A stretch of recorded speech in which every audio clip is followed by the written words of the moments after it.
Hello friends, आप सबका मेरा YouTube channel the soul of life में स्वागत है।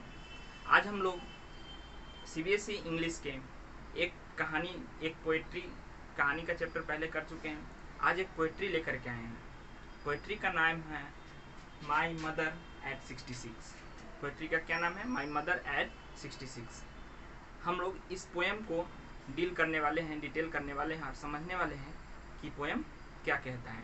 ठीक है, ऐसे कहा जाए पोएम पढ़ने से है ना, हमारे मन को, हमारे दिमाग को, दिल को एक चैन मिलता है। समझना बहुत ज़रूरी होता है। पोइट्री कोई भी हमको समझना बहुत ज़रूरी होता है। पढ़ने से सिर्फ अर्थ क्लियर नहीं होता है, उसको समझना बहुत ज़रूरी होता है। और उसको समझने के लिए है ना, किसी भी पोइट्री को समझने के लिए हमको लिखने वाले की स्थिति को जानना चाहिए कि कोई जो लिखा है, जो व्यक्ति उसको लिख रहा है, उसका विचार क्या है, उसको थोड़ा जान लेना चाहिए। और उसके बाद उसके जो वर्क होते हैं उसको अगर आप पढ़ेंगे तो आपको विशेष जानकारी समझ में आएगा और मिलेगा कि है ना, वो कहना क्या चाह रही है। और उस पोइट्री के माध्यम से देखो, कहा भी जाता है जहाँ न जाए कभी, जहाँ न जाए रवि वहाँ जाए कभी। मतलब रवि कहने का मतलब होता है वो सनलाइट, है ना। जिस जगह सनलाइट नहीं पहुँच पाता है वहाँ तक कभी पहुँच जाता है, मतलब वहाँ तक पोएट पहुँच जाते हैं। और सागर के गहराई में डूब कर ऐसा ऐसा मोती छान कर लाते हैं जिसको समझने में लोग अपना लाइफ बिता देते हैं। तो समझने के लिए बहुत ज़रूरी है उनकी बातों को समझना, किसी के दूसरे के विचारों को समझना। ऐसे तो बहुत डिफिकल्ट होता है, लेकिन उनके विचारों को जितना हो सकता है, अगर जो समझ में आया है उस माध्यम से किसी के सामने रख पाना और उसको विचार कर पाना, है ना, यही कोशिश हम कर रहे हैं। खास हम कर रहे हैं कि इस पोइट्री के माध्यम से आपको बताएं कि ये माई मदर एट 66 है ना, पोएट्री आखिर कहना क्या चाहता है और इसमें क्या रिप्रेजेंट किया जा रहा है, क्या फीलिंग है, क्या थॉट है, हम इसके बारे में आपको बताने वाले हैं। तो चलिए शुरू करते हैं। और आपका फिर से स्वागत है मेरे YouTube channel the soul of life पर। तो हम लोग स्टार्ट करते हैं इस पोएम को शुरू से। तो बात करते हैं कि इस पोएम के राइटर जो हैं उनका नाम है कमला दास। क्या नाम है? कमला दास। अब नाम देख करके ऐसे मत समझ लीजिएगा कमला मतलब कमला दास एक लेडीज पोएटिस थी, समझ लीजिए आप, एक पोएटिस थी, है ना, लेडी थी, जिनका जन्म 1934 में केरला में हुआ था। और ये 2009 में यानी 2009 में पुणे में इनका देहांत हुआ था। इतना बात तो समझ गए कि माई मदर एट 66 के राइटर कौन है, पोएम का राइटर कौन है? तो कमला दास है। उनका जन्म कब हुआ था? तो 1934 में केरला में हुआ था। और उनका देहांत कब हुआ था? तो 2009 में हुआ था। कहाँ हुआ था? तो पुणे में हुआ था। ठीक है, हम लोग इतना बात समझ गए। हम लोग कमला दास के कुछ बचपन का कहानी जानते हैं। ऐसे उसकी मम्मी का नाम बालामणि अम्मा था। उनकी माँ का क्या नाम था? बालामणि अम्मा था। ठीक है, खास माँ से ज़्यादा लगाव होता है किसी का भी, कोई भी बच्चे हो, बेटी हो, बेटा हो, सबका माँ से ज़्यादा लगाव होता है। ठीक है, तो ये कविता हम लोग कह सकते हैं कि कमला दास अपने माँ को डेडिकेट की हुई है। ये कविता किसको डेडिकेट की हुई है? तो अपने माँ को डेडिकेट की हुई है। इस कविता में कमला दास ने अपने माँ को डेडिकेशन, अपने माँ की तरफ प्यार, अपने माँ की तरफ सम्मान, अपने माँ का जो प्यार है, दुलार है, बचपन का जो यादें है, उसको शेयर की हुई है। इतना बात समझ में आया। कमला दास का बात करें तो कमला दास का बचपन आम बच्चों जैसा ही था, जैसे सबका होता है ना, नॉर्मल लाइफ था। अच्छा खासा फैमिली से बिलोंग करती थी। इसके फादर, है ना, फादर भी अच्छे खासे काम में लगे हुए थे। कोई कलकत्ता में कोई बस ट्रांसपोर्ट चलता था ब्रिटिश राज में, उसके वो मैनेजर या कुछ भी हुआ करते थे। ठीक है, वर्क में थे, ठीक है, जॉब में थे। तो और इनका शादी एक बैंकर से होता है, ध्यान रखेंगे, बैंकर। इनके हस्बैंड का नाम, है ना, इनके हस्बैंड का नाम माधव कुछ था, माधव करके कुछ था, याद नहीं है, लेकिन उसका नाम माधव था। ठीक है, माधव नागपाल कुछ इस तरह, नागपाल या कुछ इस तरह का साउथ इंडियन नेम ही था। इनका कमला दास का कितना नाम हुआ? कमला दास इनका मैरिड नेम है। शादी करने के बाद इनको कमला दास मिला हुआ था नाम। ये जब लिखती थी इनका पेन नेम था, ये इनका पेन नेम था। कैसा नेम था? ये पेन नेम। लिखती किस नाम से थे? तो माधवी कुट्टी के नाम से ये कविताएं लिखती थी। कौन कौन भाषा में लिखती थी? तो मलयालम भाषा में लिखती थी और इंग्लिश भाषा में लिखती थी। ध्यान रखेंगे, इनकी मदर जो थी, जिसका नाम है बालामणि अम्मा, ये भी मलयालवी कवि थी, बहुत अच्छी कवित्री थी। वहाँ की रिनॉन्स्ड जो कहते हैं ना, फेमस कवित्री जो थी वहाँ की थी ये इनकी माँ बालामणि अम्मा। तक कह सकते हैं कमला दास को ये कवित्री, ये गुण जो था उनको विरासत में मिला था, मम्मी से बेटी में आया हुआ था, विरासत में उनको मिला हुआ था। कमला दास 1999 में है ना, लगभग एज 60 के आसपास रहा होगा, 60-65 वर्ष। जो 2009 में तो मर ही गई, 60-65 वर्ष की रही होगी, 65 वर्ष का समझ लेते हैं। इस एज में इन्होंने अपना धर्म कन्वर्ट कर लिया, मतलब इस्लाम धर्म को अपना लिया था।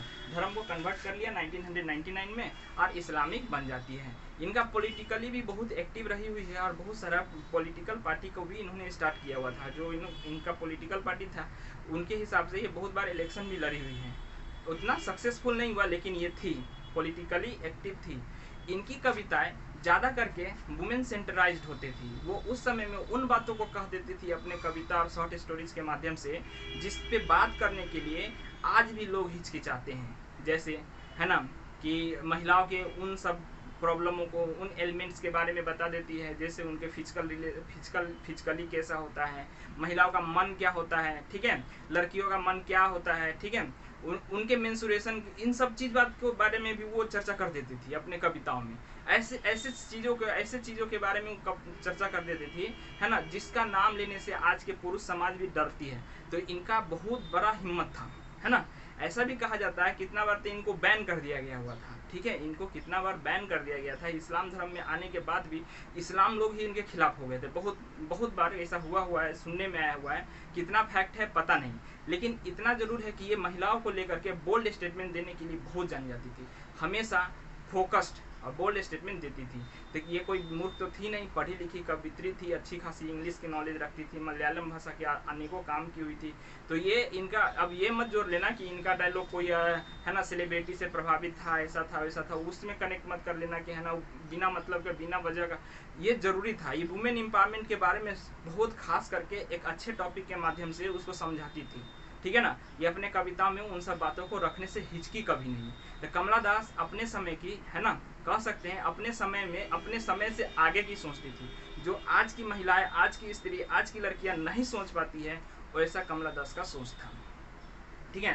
तो कमला दास के बारे में इतना समझने के बाद हम लोग बात करते हैं कि कमला दास का जो था, है ना, कुछ वर्क था। जैसे इनका फर्स्ट वर्क था समर इन कलकत्ता, और इनका एक कहानी था, कविता या कह सकते हैं, इनका एक ऑटोबायोग्राफी था जिसको हम लोग कहते हैं माई लाइफ, ठीक है ना।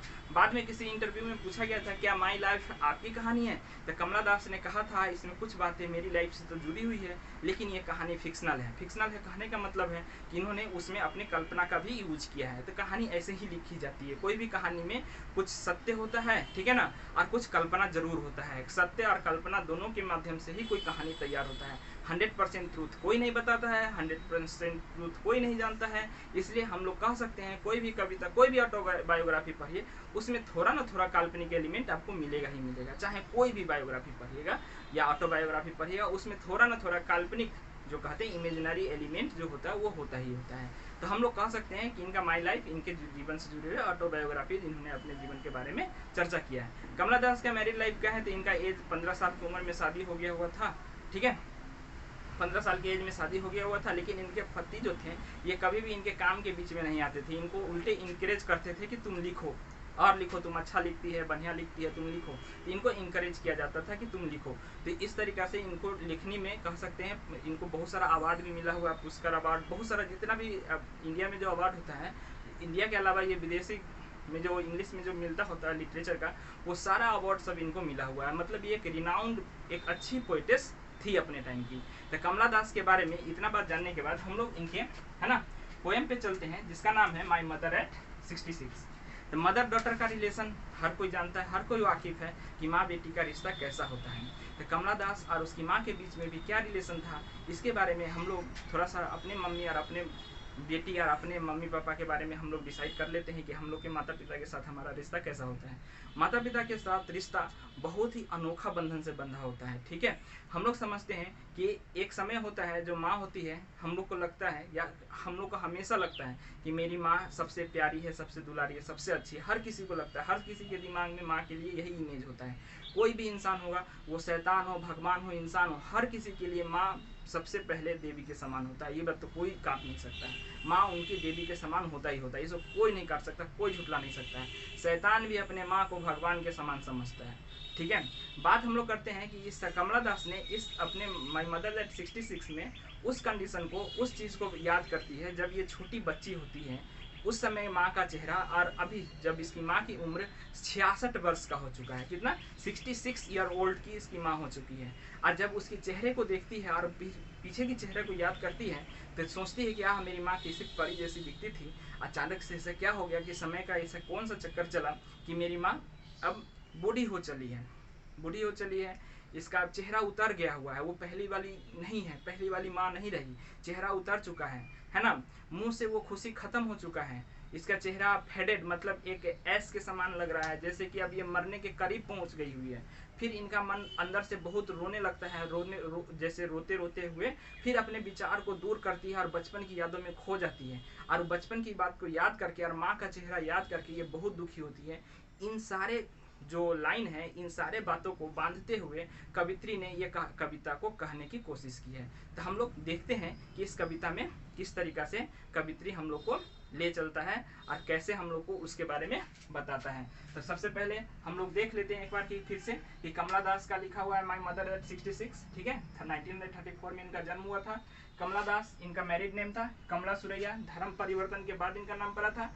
माधवी कुट्टी इनका पेन नेम था, मदर का नाम बालामणि अम्मा था, उन्हीं के बारे में एक कविता लिखा जा रहा है जो एक मलयालवी पोएट थी, ठीक है ना। इनका ज्यादा करके एक समय कलकत्ता में बीता था, और इनका जो समय था, इनका पहला काम जो था समर इन कैलकाटा ये लिखी थी, और माई लाइफ इनके जीवन से जुड़े हुए ऑटोबायोग्राफी एक कहानी था। तो हम लोग चलते हैं इन कविता के लाइनों पर। तो देख सकते हैं हम लोग पोएम का फर्स्ट लाइन लेकर के हैं, ऐसे कह सकते हैं ये पूरा कविता एक ही लाइन का है, लेकिन इसका दो पार्ट करके हम लोग देखेंगे कि इसके दो पार्ट में क्या क्या कविता कहना चाहता है।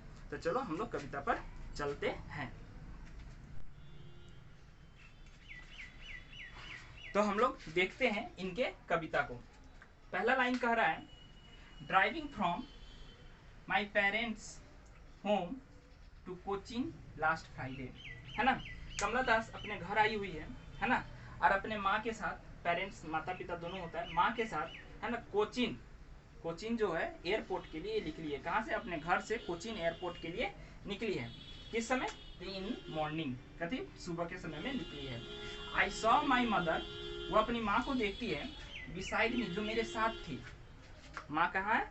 I saw my mother beside me, does open mouthed, does open mouthed, और उसका मुंह क्या हुआ है? उनका मुंह खुला हुआ है। कैसा है? डज मतलब होता है उदास, है ना, उदासी भरा हुआ, जिसका रंग उतर जाता है, ठीक है, रंग उतरा हुआ चेहरा जैसे, है ना। डज मतलब ओपन या रंग उतरा हुआ चेहरा, ठीक है।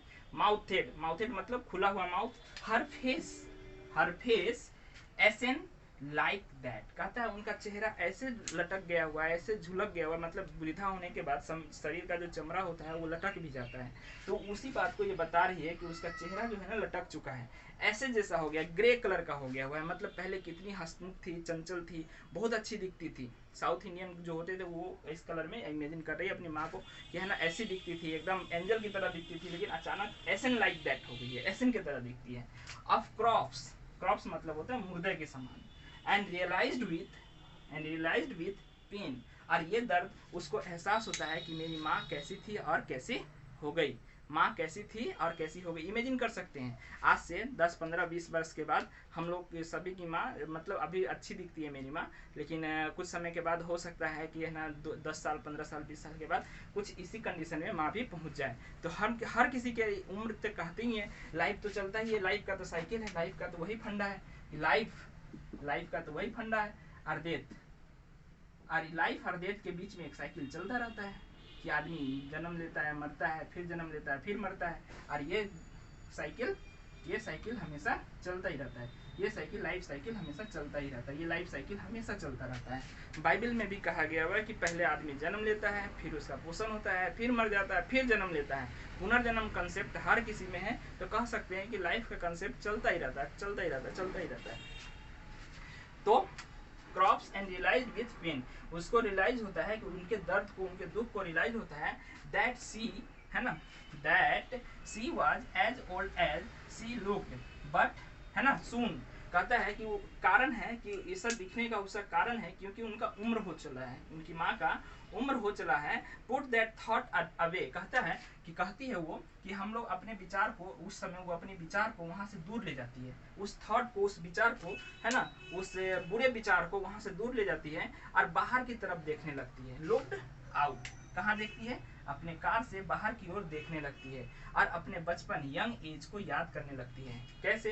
है ना, बाहर जब देखती है तो वो देखती है क्या कि जो पेड़ है, ऐसे पेड़, गाड़ी ऐसे आ रहा है तो पेड़ कैसे दिखेगा? पेड़ सब दौड़ते हुए दिखेगा। तो पेड़ सब दौड़ते हुए पीछे की ओर जा रहा है, ये वास्तव में हमको रिप्रेजेंट कर रहा है कि समय पीछे की ओर चला गया और कमला दास अपने बचपन में पहुंच जाती है, जहाँ वो, है ना, सबके साथ गुड्डा गुड़िया का खेल खेल रही होती है और उसकी माँ कैसे चहल चहल के, चहक चहक के घर के काम कर रही होती है। जनरली इंडियन फैमिली में ऐसा ही होता है कि माँ घर का काम बहुत अच्छे से करती है ना, बहुत अच्छे से हम लोग का ख्याल रखती है। इंडियन फैमिली में तो यही होता है, हम लोग का ख्याल माँ ही रखती है, ज़्यादा करके माँ ही रखती है आज भी, है ना। ज़्यादा करके ख्याल घर में अगर कोई है तो मम्मी है, पापा है, भाई है, बहन है, तो सबका ख्याल अगर कोई रखता है तो माँ ही रखती है। पापा भी आएंगे घर से, दुकान से, कहीं से भी आएंगे तो उनका ख्याल मम्मी ही रखती है। तो कह सकते हैं कि उस समय माँ जो है कितना चहक चहक के हम लोग का ख्याल रखती थी। इसी बात को याद करती है कि ट्री स्प्रिंटिंग, कहता है कि पेड़ सब जो है वो दौड़ते हुए पीछे जा रहे हैं। द मैरी स्पीलिंग, कहता है मैरी मतलब यहाँ हंसना होता है, हैप्पी, खुश होना,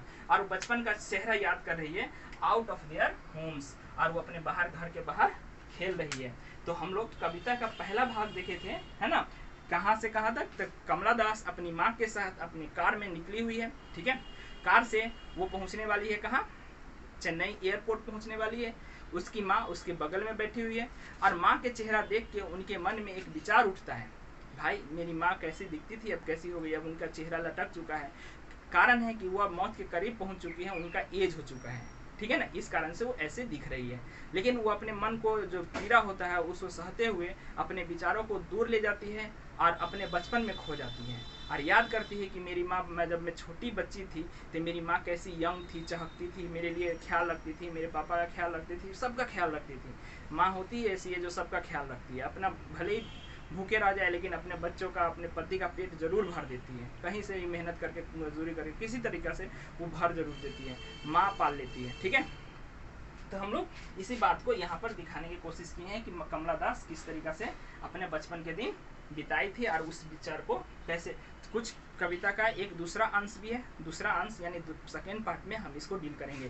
फिलहाल आप इसको समझिएगा और इस कविता से रिलेटेड, इस पोएम से रिलेटेड आप अपने बुक से क्वेश्चन बना सकते हैं कि जैसे पूछेगा कि कमला दास कहाँ जा रही है ना, तो कहाँ जा रही है? तो कोचीन एयरपोर्ट जा रही है। कब जा रही है? तो लास्ट फ्राइडे को जा रही है ना। वो अपने माँ के बारे में क्या सोचती है? तो उसकी माँ का चेहरा का कलर उड़ चुका है। Does open mouthed her face essence like that, ठीक है ना। व्हाट शी, है ना, थॉट अबाउट हर मदर, वो अपने माँ के बारे में क्या सोच रही है। तो इससे रिलेटेड कुछ क्वेश्चन बन सकते हैं जो बुक में दिए हुए हैं, एनसीईआरटी बुक में दिए हुए हैं। आप चाहें तो उन बुक के, किताब के जो क्वेश्चन आंसर है उससे रिलेटेड क्वेश्चन बना सकते हैं, या एक एक करके ऑब्जेक्टिव टाइप क्वेश्चन आप बना सकते हैं। अगर आप देखिएगा, पसंद आएगा तो कमेंट कीजिएगा, अगर कहिएगा तो हमेशा क्वेश्चन आंसर भी बनाने का कोशिश करेंगे कि क्वेश्चन आंसर का भी वीडियो बना दें। लेकिन पहले कमेंट में अगर ज़रूरत पड़े तो कमेंट में हमको कहिए तो हम बनाते हैं, ठीक है। तो फिलहाल इतना ही पढ़िए, हम लोग अगले वीडियो में मिलते हैं।